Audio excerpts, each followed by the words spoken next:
Like, For the how can people you, who don't, Donald, for the people who don't know you, how would you describe that?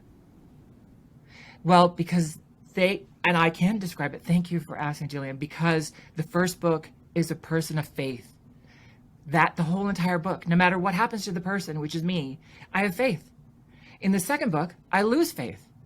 The worst moment of my life is losing faith. Anyone who understands that, who's lived it, will understand that. Losing faith is worse than abuse because there's nothing makes sense anymore.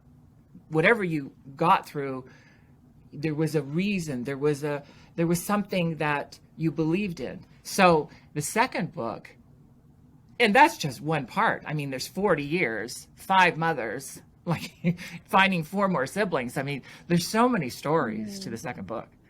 And the interesting thing is that I have so many of Eric's writings that I will be using, but I also have writings of my father.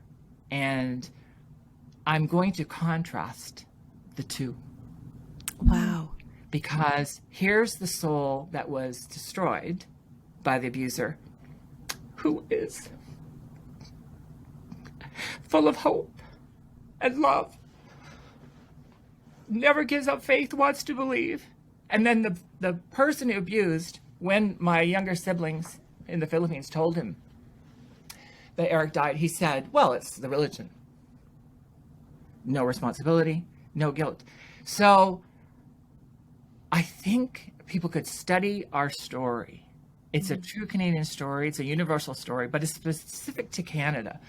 You know, the rural parts of Canada in which we lived, and the bizarre way of us being known as nice.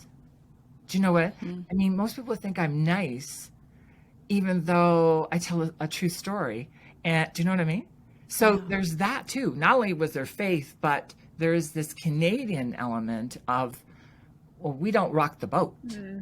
right? So isn't that interesting? Mm-hmm.